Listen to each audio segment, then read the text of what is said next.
Si se te quema la ensalada, ¿qué le podemos hacer? Si la arepa es colombiana, vamos a revisar pa' ver. Hablamos de cocinar, de sabor y saber. Y por eso se juntaron aquel hambre y las ganas de comer. Cayó Todino y Anthony Bourdain, caraotas con azúcar y hasta el libro de Escoffier. Todo eso y mucho chiste, llega, te vas a aprender. Y por eso se juntaron aquel hambre y las ganas de comer. Son el hambre y las ganas de comer. Son el hambre y las ganas de comer. Son el hambre y las ganas de comer. Son el hambre y las ganas de comer. Bueno, como dijo Magic Juan, estamos grabando. Sean bienvenidos al primer episodio del hambre y las ganas de comer. Mi nombre es Dorian Márquez, a.k.a. Hostioso0294. Sígueme y estoy muy contento de presentarles este nuevo proyecto en donde me he juntado con mi amigo y hermano César Fernández, a.k.a. El Cocinegro, para investigar, para conversar y adentrarnos en todo lo relacionado con la comida, la cocina y su relación con los seres humanos. Básicamente, esto es un podcast en donde una persona con un amplísimo conocimiento y una amplísima trayectoria en el mundo de la cocina, que es mi amigo César Fernández, y yo, que aprendí a cocinar a los 30 años, venimos a conversar sobre este acto y este elemento de nuestra vida que, bueno, tiene que ver con todos, porque todos lo hacemos. Cuéntales tú, César. Eso es correcto, Dorian. Esto es El hambre y las ganas de comer, un proyecto que combina mis dos pasiones, hablando un poco a título personal, mis dos pasiones, las dos cosas que más me gustan, que son hablar paja y cocinar, pues. Entonces vamos a darle forma y vamos a tratar de hacer un podcast con sustancia, un podcast que tenga algo en las bolas y que, bueno, los ayude a ustedes a ver la cocina más allá de los programas de cocina, de Food Network, del gourmet, y analicemos la comida como lo que es, porque la comida es un arte, pero también es una ciencia, y en fin, la comida y el comer es un hecho social. Entonces hemos tratado de combinar ambas cosas y vamos a ver la comida desde un punto de vista un poco antropológico, un poco sociológico, un poco fenomenológico, y bueno, vamos a ver la cocina como es, pues como un acto humano. Nada humano me es ajeno. Y bueno, a ustedes tampoco, y como ustedes no son cocineros y yo no soy antropólogo, entonces bueno, vamos a aprovechar, como aquí nadie nos censura y como aquí nadie nos va a juzgar, eso es El hambre y las ganas de comer. Un podcast para ver cómo es la cocina y la comida desde un punto de vista distinto. Vamos a ver si lo logramos, Dorian. Exactamente, aquí nadie te va a juzgar hasta que entremos en el punto de el pan con empanada y este tipo de cosas. Pero de resto no va a haber ningún tipo de prejuicio al respecto. Y bueno, vamos a estar aquí vacilando con este proyecto que forma parte de estos contenidos que vamos a estar colgando aquí en mi canal. Vamos a aprender un poco de algo y también reírnos un poquito. Entonces, bueno, aquí estamos con el hambre y las ganas de comer. Esto debe estar en todas las plataformas digitales, así que te lo puedes vacilar ahí en YouTube, te lo puedes vacilar por Spotify y por todas esas servicios de podcast, reproducción de música en streaming que usan los jóvenes, mano. Entonces, bueno, vamos a entrar aquí de una vez en materia porque aquí vamos a hablar de comida y de cocina y está chévere porque todo el mundo come y todo el mundo en algún momento tiene que cocinar. Por ejemplo, a mí me pasó, le dije hace un rato que yo aprendí a cocinar a los 30 años. Yo vivo solo de los 16 años, entonces, ¿qué comí yo durante esos 14 años en adelante? En parte le debo mucho de mi tamaño a los enlatados, que ya eso venía listo ahí ya, pero... Sí, o sea, ocurre que de cocinar todo el mundo cocina, o sea, la gente no se muere de hambre, de pronto tú te comes una arepa, tú sabes freír un huevo, quizás haces un arroz ahí, pero cocinar todo el mundo cocina, pero no todo el mundo cocina bien. Entonces, ¿dónde está el punto? Que yo, por ejemplo, empecé a vivir solo y de pronto empiezo a comer espagueti con chigüí y arroz con pepitona picante. Entonces, todos los días, y digo que, pero ya va, y la carne mechada, ajá, ¿cómo ese pedazo de carne se convierte en carne mechada, vale? Y bueno, me tuve que olvidar durante un rato la carne mechada. Eso es un proceso, desde desde que matas el animal hasta que te sirven al plato o desde que cultivas la fruta hasta que llega al plato hay un proceso, eso no viene en lata. O sea, no todo viene en lata, pues. Exacto. Entonces, bueno, cocinar bien. ¿Qué es cocinar bien? Eso es relativo. Eso es relativo porque eso depende de muchas cosas. Eso depende, por ejemplo, de qué comiste tú cuando eras niño. Porque por lo menos a ti, si a ti te gustan las famosas caraotas dulces y a ti te sirven unas caraotas saladas, eso no está bien. Bueno, como le pasa a mi famosísima tía que preparan unas caraotas y mi tía va y dice que no, ya vaya, yo voy a acomodar estas caraotas y va y le zumba azúcar a acomodar estas caraotas porque ella no lo concibe. Hay gente que acomoda las caraotas con mayonesa. Exactamente. Mira, no, Orián, hablando un poco más en serio, te decía que para cocinar bien, primero tienes que tener algo como que en tu archivo, ¿verdad? Tienes que tener un archivo, tienes que tener un cúmulo de sensaciones, ¿verdad? En este caso son gustativas y olfativas, que forman parte de lo que sería un archivo sensorial. Entonces, bueno, yo lo que tenía era un archivo criminal en ese momento que iba a estar cocinando. ¿Qué cocinabas tú, Dorian? Cuéntame, ¿qué hacías tú aparte del arroz con pepitones y el espagueti con chigüí? Mano, yo comía pasta, o sea, yo me hacía por lo menos una pasta marinera de lata, que era espagueti con atún, pepitón y sardina. Coño, alto comidón, vale. El problema es que yo no le hacía nada a eso, o sea, eso era como Central Madirense, el productor era el consumidor, eso era abrir esa lata y echar eso ahí. ¿Y dónde está el problema? Fíjate tú que yo crecí, ¿verdad? Y hasta que yo no fui grande, por ciertas condiciones de mi familia, de tipo religioso, yo por lo menos no comía enlatado. O sea, yo no comía pepitonas, por ejemplo, porque mi mamá pertenecía a una religión y esa religión no te permitía comer pepitonas. Imagínate tú qué religión de mierda era esa, que no te dejaba comer pepitonas porque te ibas a ir para el infierno. Pero ven acá, no solamente eso, pasan otro tipo de cosas con esto que te decía del archivo sensorial, de que tú reconoces que un plato está bueno en tanto y en cuanto se parece a algo que tú comías cuando estabas pequeño y te gustaba. Por eso nosotros de repente comemos algo y decimos, bueno, pero este arroz está como duro, y resulta que no está duro, sino que esa persona se acostumbró a comerse ese arroz así, o de repente la persona al contrario dice, esta pasta está pasada, y resulta que no, que en su casa agarraban la pasta y la ponían a hervir 3 horas, y bueno, si la pasta no se deshacía en la boca, esa pasta estaba dura. Hay mucha gente que es así, por lo menos mi tío, ¿verdad? Mi famoso tío, yo también tengo un tío que es famoso, ¿verdad? Mi tío, él se come la comida dura. A él no le gusta la comida blandita porque él dice que no la puede masticar. ¿Cómo así? ¿Cómo es la comida dura? Bueno, por lo menos la comida al dente, pues por lo menos la carne tiene que ofrecerle a él cierta resistencia y tiene que poder masticar, tiene que tener que masticar esa carne para que él pueda saber que está bien. Pues por lo menos si la carne está muy blandita, a él no le va a gustar. Él va a decir que esa carne, él te va a decir, nah, esa carne no me gusta. Y entonces pasan ese tipo de cosas. Yo por lo menos me acuerdo que yo tenía una amiga, mi amiga siempre nos amenazaba con que nos iba a dar sus famosas lentejas. Okay. Sus famosas lentejas. Y ella siempre hablaba de las lentejas de su mamá y siempre hablaba de las lentejas de su mamá. Y a nosotros se nos creó una gran expectativa porque ella siempre, cada vez que iba a comer, primero tengo que decirles cómo cocinaba para que ustedes vean a qué nos enfrentamos. Agarraba una olla, ¿verdad? Agarraba un pedazo de carne, ponía la carne en la olla, cortaba tomate, le cortaba cebolla, ponía eso ahí, le lanzaba agua a esa olla hasta arriba, ponía esa olla en el fuego, prendía el fuego y entonces cuando toda esa agua mermaba, ya esa comida estaba lista. Eso era como una pócima mágica, hermano. Eso, echa todo eso ahí y lo que reduzca, lo que queda allá abajo, mira, eso es remedio. Claro, eso tal. Y bueno, y entonces ella comía eso y para ella eso estaba sabroso. Entonces siempre nos hablaba de las lentejas y de repente nos llegó un día con las lentejas de su mamá y llega con un topper, ¿verdad? Lleno de las lentejas de su mamá, y cuando yo veo aquello, mi hermano, bendito sea Dios, eso era una lenteja como que estaba separado, un charco de agua arriba, abajo las lentejas sedimentadas, y cuando tú le metías la cucharilla a eso, tenía espagueti y tenía tiritas de jamón. Ese era el flow de la lenteja de su mamá.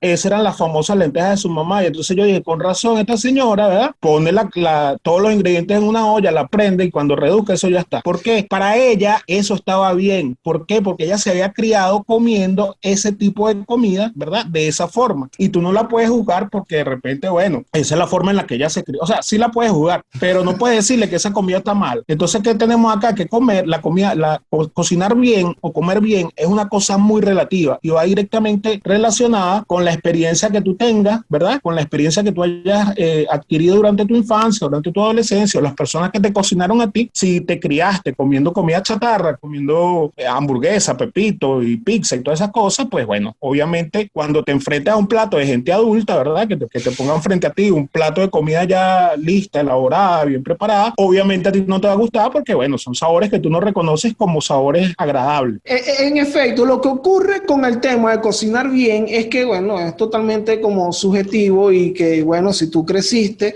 como la chamita de la propaganda de la comercial de la pasta, si tú creciste comiendo unos espaguetis que eran unidos, porque ustedes eran unidos como la pasta, obviamente esa niña crece y hace espaguetis unidos y que no, mira, estos son mis famosos espaguetis, los que yo comía con mi hermano.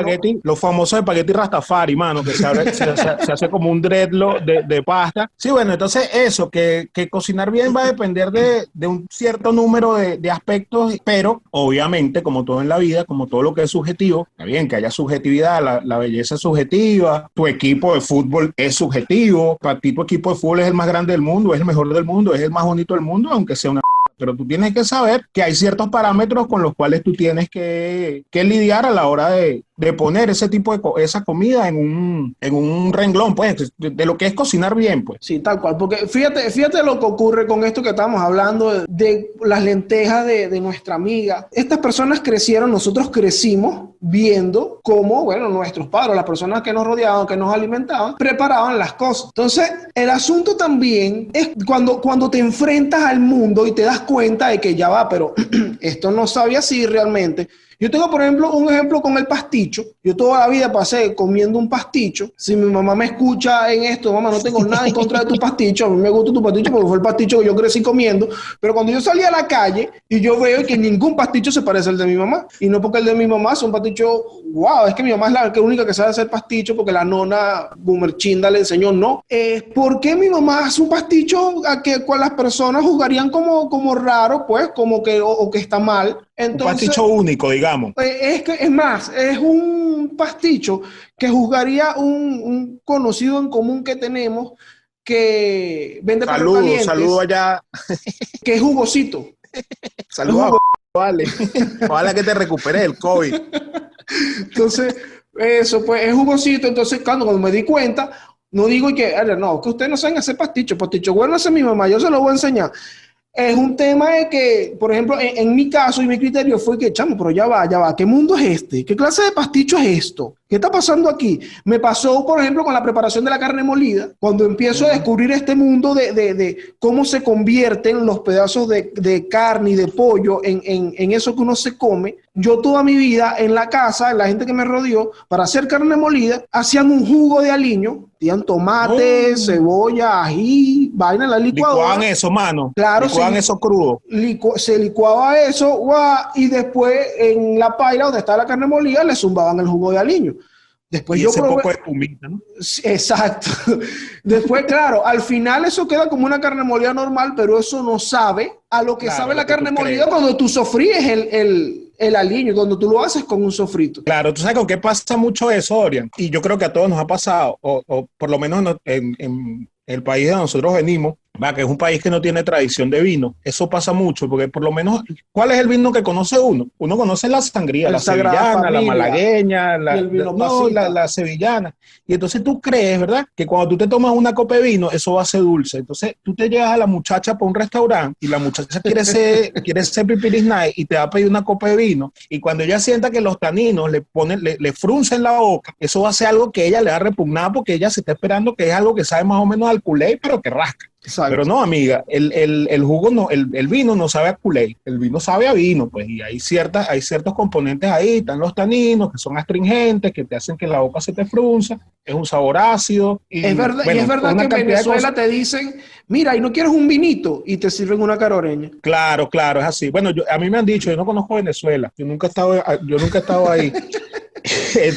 Pero sí pasa que la gente por lo menos tiene eso. Entonces, eso forma parte de lo que te estaba diciendo anteriormente, del archivo sensorial. Entonces, para que tú cocines bien, para que la comida quede bien, Entonces, como es relativo, tú lo que necesitas es que esa comida quede como tú te la imaginaste que iba a quedar. Eso va a ser un parámetro que vamos a tener. Entonces, si la comida queda bien, en tanto y en cuanto se parece a lo que yo me imaginé que se iba a parecer. Y entonces, ahí es cuando por lo menos el cocinero, prueba la comida y tú puedes planificar un plato y tú sabes ya con la experiencia, y obviamente mientras más experiencia tienes, mucho más te va a salir. Tú planificas un plato y tú sabes a qué vas a ver, o sea, cuál es el sabor que va a tener ese plato, cuál va a ser la textura, y entonces eso es cocinar bien. Cuando el plato se parece a lo que tú planificaste o a lo que en caso de la cocina profesional, de cuando tú cocinas en un restaurante, te sabe a lo que el chef planificó que iba a hacer. Por eso es que yo dije hace un rato en la presentación que, bueno, es un sujeto que aprendió a cocinar a los 30 años. Yo consideré que aprendí a cocinar algo, yo cocino cosas acá para mi consumo personal y del hogar, pero yo siento que quedan bien porque precisamente llegó un momento en donde yo dije,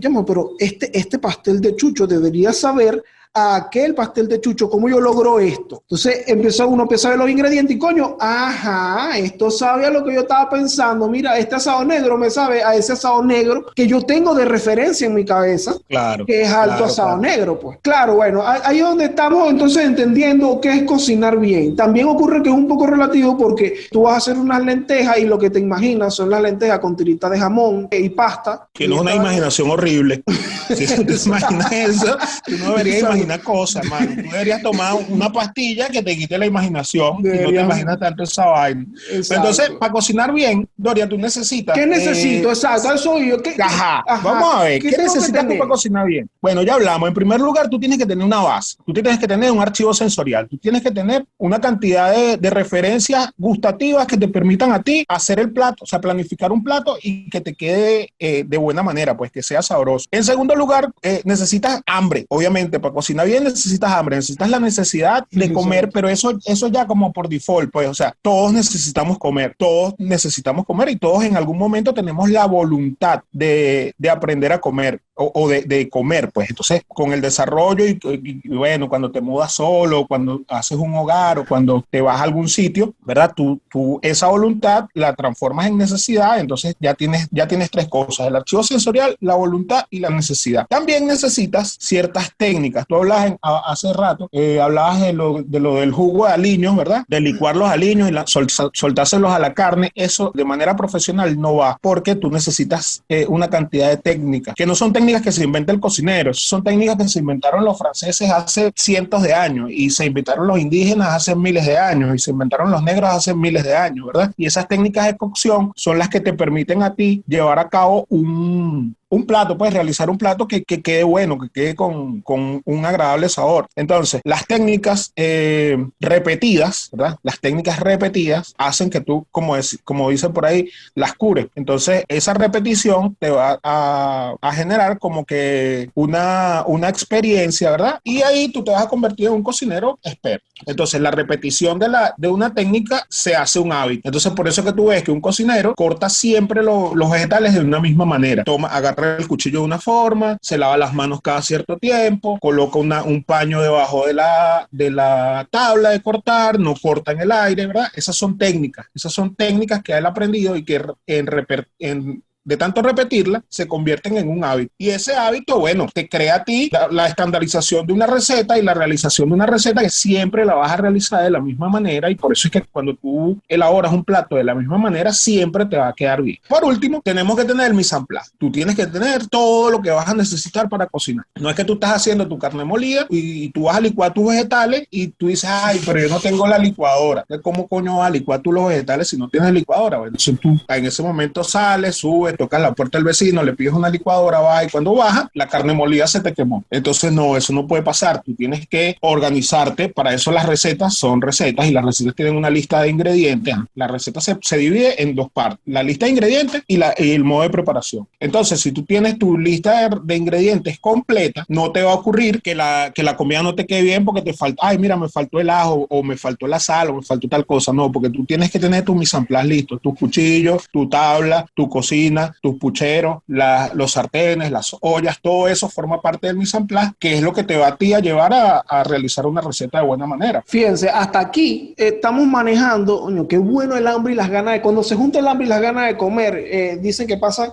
tiene una connotación ahí que Dios mío, llegamos a donde íbamos, pero mira, aquí se juntó el hambre y las ganas de comer y estamos vacilando. Fíjate una vaina, hasta este momento estoy capturando yo un par de términos que toda esa gente bella que nos escucha en América, Europa y el Caribe puede manejar. La gente de Oceanía y de África. No, mira, la cosa es que hasta este momento tenemos un par de términos que me gustan mucho y que, bueno, probablemente ahí tienen que estar pendientes que se lo vamos a definir y dejar bien para que ustedes se lo lleven. El tema del archivo sensorial y el mise en place. Entonces, muy bien. Bien ahí, porque son par de términos que no es que tú vas a llegarle ahorita, que tú vas a cocinar y vas a llegar a tu esposo ahorita y que no, voy pendiente con ese archivo sensorial y tal. Tampoco es que vas a llegar para el abasto, tampoco es que vas a llegar para el abasto, que mira, damos un mise en place ahí, ¿por qué no? Exacto. O te vas a meter con el archivo sensorial de la gente. Sé coherente, amigo, por favor. No te pongas que no hay tarima, porque el del señor de las tarimas se murió, se lo llevó el COVID.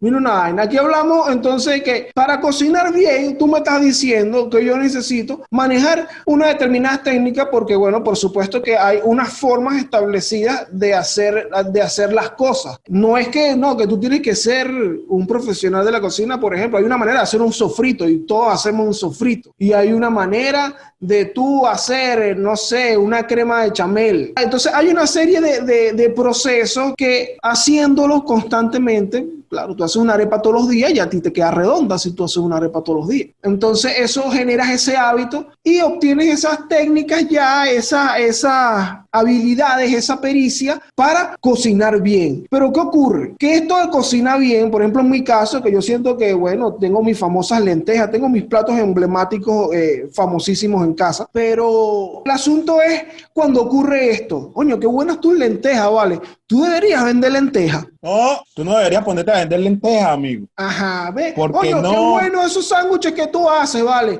¿Por qué tú no los vendes? Porque no deberías venderlos, amigo. Eso está malo, no los vendas. Deja que los vendan la gente que sabe cocinar. Y ahí es donde entra otro aspecto que también vamos a tocar. El hecho de cocinar bien para la casa, cocinar bien de manera profesional. Siempre tenemos la tía, la famosa tía, o mi tío, el famoso arroz de tomate de mi tío, ¿verdad? Arroz con tomate, que bueno, te dice, no, ese arroz está delicioso, o ese quesillo que hace mi tía es delicioso. Claro, ese quesillo le queda delicioso porque tu tía usa huevos de doble yema, usa leche condensada, usa brandy, le pone una cantidad de cosas y entonces si tu tía va a vender ese quesillo, tu tía tiene que cobrar $15 por cada ración de quesillo y obviamente no se puede. Entonces ahí entra otra cosa, ¿qué es cocinar bien para la casa y qué es cocinar bien a nivel profesional? Por ejemplo, o sea, hay una cuestión que me parece como, ¿qué es lo que está de frente ahí? Como lo obvio en ese asunto, y es que, por ejemplo, tú cocinas en casa para 3 personas, ponte que es tu núcleo, las personas con las que tú vivas, o para ti tu pareja cocina. Pero entonces de pronto, y que no, claro, yo voy a montar mi restaurante de lentejas, y tiene que cocinar para 50 gente. Entonces ahí es donde quizás se complica el asunto. Claro que se complica porque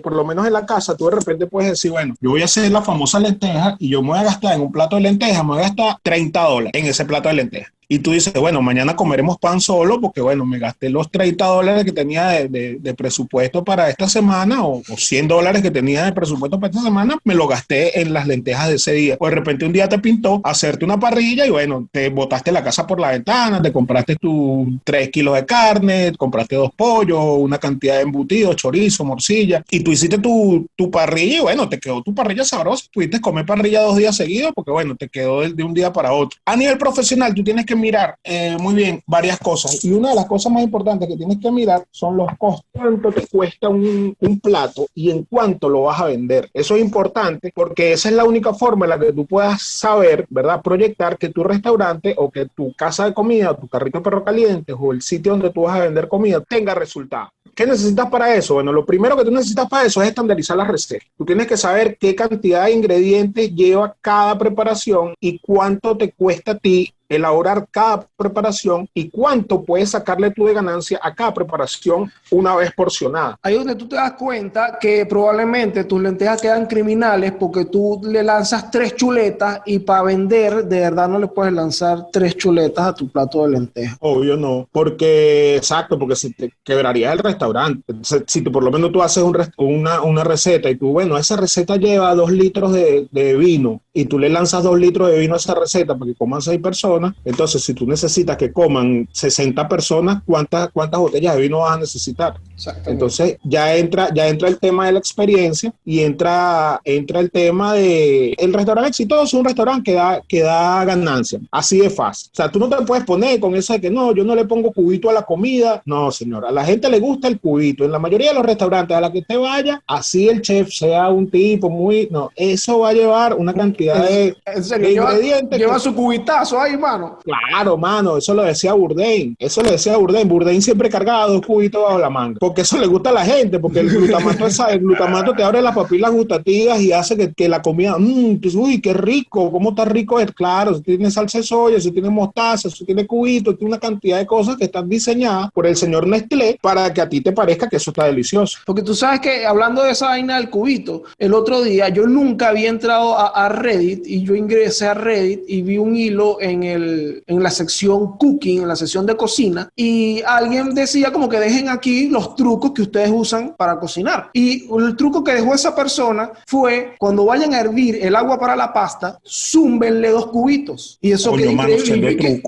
Y yo dije, pero ya va, pasta con cubito, ¿qué pensará mi amigo Fulvio? Coño, esa es la nona le daría un infarto. A mi nona Gumercinda le daría un infarto si tú le pones cubito a la pasta, al agua de la pasta. Pero son trucos que de repente por ahí en un restaurante, en una casa de comida, un restaurantico de estos, sopa, seco y jugo, te pueden funcionar. Pero ¿qué pasa? Aparte de eso, aparte de la estandarización de las recetas, hace falta tener velocidad dentro de la cocina. Y fue algo que a mí me costó muchísimo en mis primeros años como cocinero, el tener velocidad. Porque tú llegas y tú dices, bueno, yo voy a cocinar, y tú sales de la escuela de cocina con una visión de que tú vas a ser el mejor cocinero del mundo y que tú vas a tener una cantidad de gente que entren y te aplaudan, y resulta que pase un plato que tardas 20, 25 minutos, un plato que tiene que estar en 10 minutos, ¿verdad? Entonces, obviamente, la gente no puede esperar que tú te luzcas, que tú le lances los ingredientes como que si estuvieras en un comercial de cocina, que los ingredientes caigan y salpique el aceite, se vean esas gotas todas sensuales,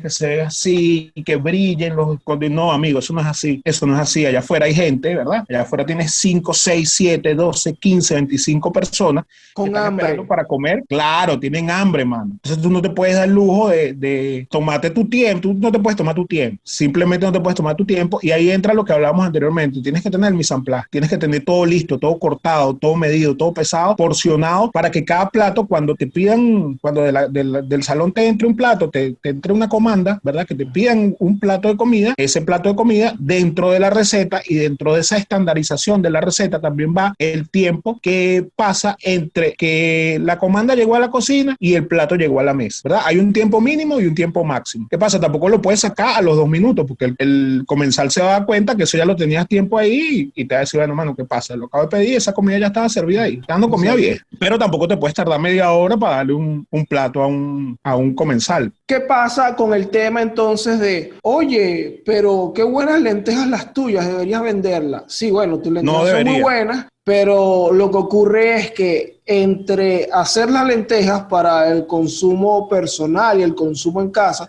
y hacer las lentejas para servírsela a la gente en un local, lo que hay en medio implicado, involucrado en este asunto, son un montón de procesos adicionales que no manejas en casa, que no manejamos para hacer las lentejas en casa, y por ende te puedes estrellar duro, pues. Te puedes estrellar fuerte al darte cuenta y que pero no puedo hacer las lentejas con esta cantidad de chuleta. Entonces de pronto vende la misma lenteja que vende todo el mundo, y entonces fracasa la vaina. Ahí que te das cuenta, ¿no? Y ahí que te das cuenta que no todo el mundo puede cocinar a nivel profesional, obviamente. Que no todo el mundo nació para cocinero. Y hay otra cantidad de cosas que tienes que tomar en cuenta. Por lo menos tienes que tomar en cuenta la manipulación de los alimentos. Porque de repente tú por ahí compraste un vegetal, y ese vegetal, bueno, duró unos días de más en la cocina, en la nevera, y bueno, y tú lo usaste porque tú no vas a perder esa plata. Y de repente, ok, el vegetal no está malo, pero no está en óptimas condiciones para servirlo. Exacto. Entonces ahí es donde entra la manipulación de los alimentos, las buenas prácticas de manipulación de alimentos. Que no es la misma manipulación que le haces a tu pareja pendiente. No, no es lo mismo. No es lo mismo, no.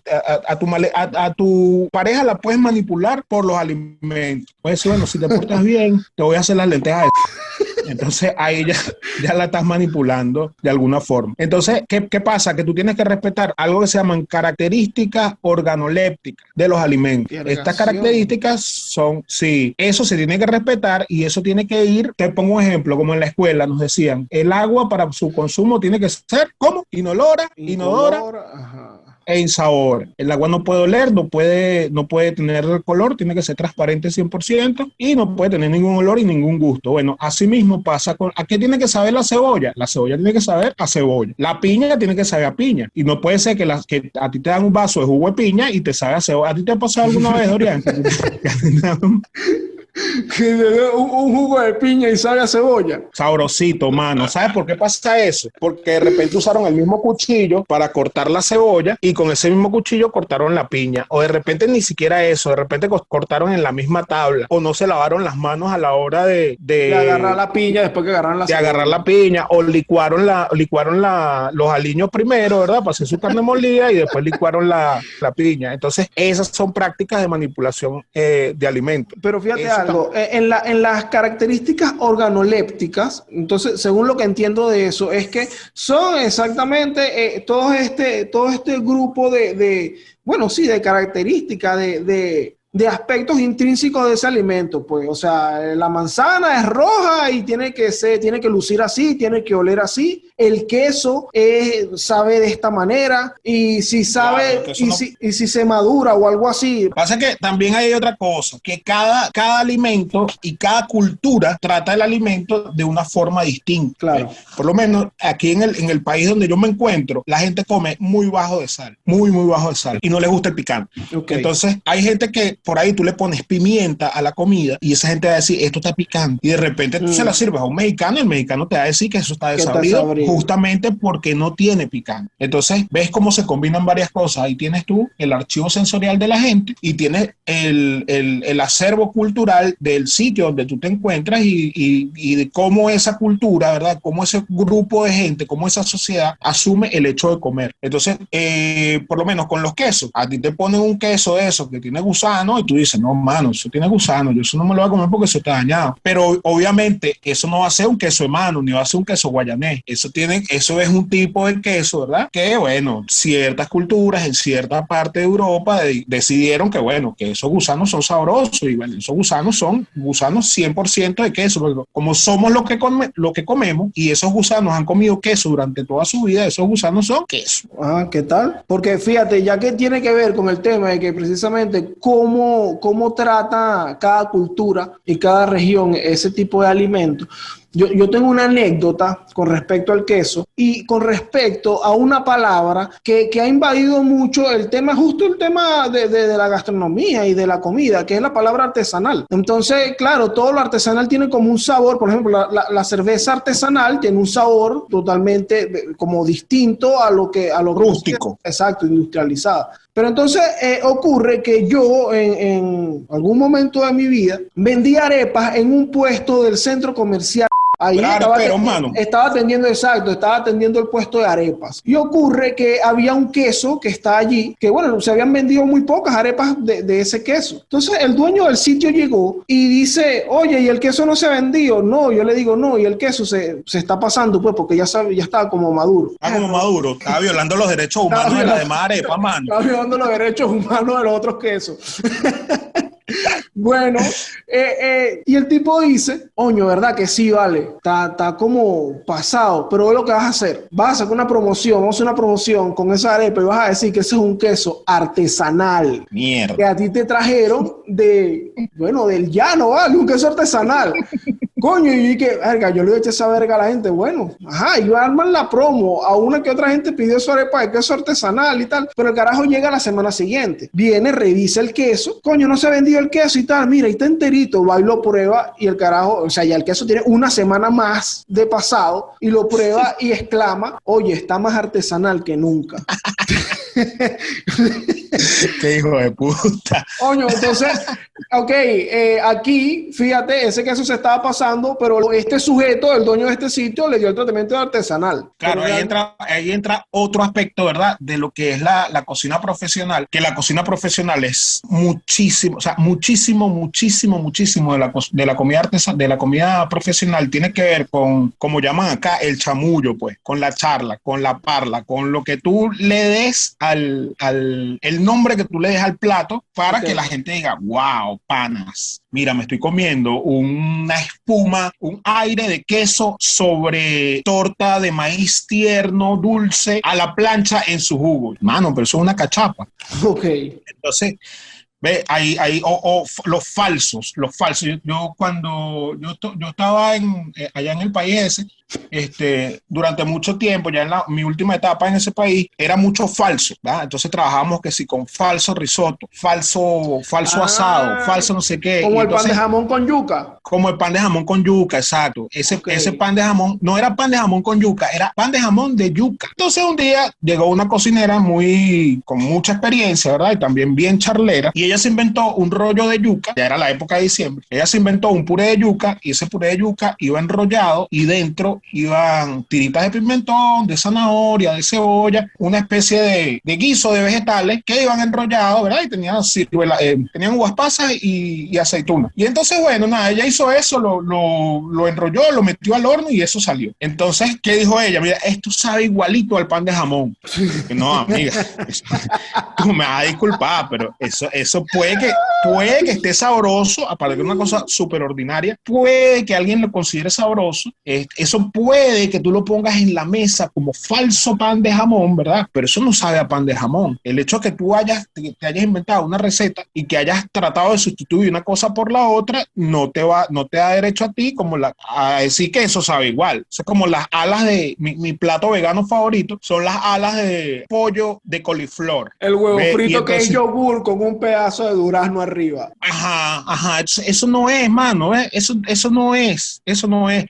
Tú no puedes decir que esas alas de pollo eso es coliflor frito, mano. Eso es coliflor rebozado. Bueno, el tema es que para cocinar necesitas dominar todas estas técnicas y además dominar estas técnicas, tener ahí al tiro tu archivo sensorial bien estructurado, que sea un buen archivito sensorial, un archivo sensorial sano, y además de eso, bueno, manejar todas las técnicas para cocinar bien. Y si quieres pasar de ahí a vender tu cuestión, tienes que estar activo, de que eso es como dice este gran poeta de origen boricua, son 20 pesos aparte. Claro. Entonces, y eso es algo que tienen que tomar en cuenta. Desde si vas a vender lentejas hasta si vas a montar un carro de perro caliente. Exacto. Eso es lo que llamaba Escoffier, ¿verdad? La brigada de la cocina moderna. Y la brigada de la cocina moderna aplica desde el restaurante más cifrino, el restaurante más elitesco que tú vayas a ir, hasta el peor carro de perro caliente que tú hayas conocido. Entonces, todo eso tiene que tener la misma estructura y tiene que trabajar más o menos bajo los mismos cánones. Pero ven acá, ¿cuál es el peor carro de perro caliente que tú has conocido? El peor carro de perro caliente que yo me acuerdo de cuál fue el peor. Yo me acuerdo de mi primer perro caliente, Dorian. ¿Ah, sí? Y me acuerdo de mi primer perro caliente y me acuerdo de mi peor perro caliente. Pero eso no se lo voy a contar ahorita. Eso vamos a esperar para la semana que viene en nuestro segundo episodio del hambre y las ganas de comer, donde le estaremos diciendo cuál fue el mejor y el peor perro caliente, o el primer y el peor perro caliente que nos hemos comido. Eso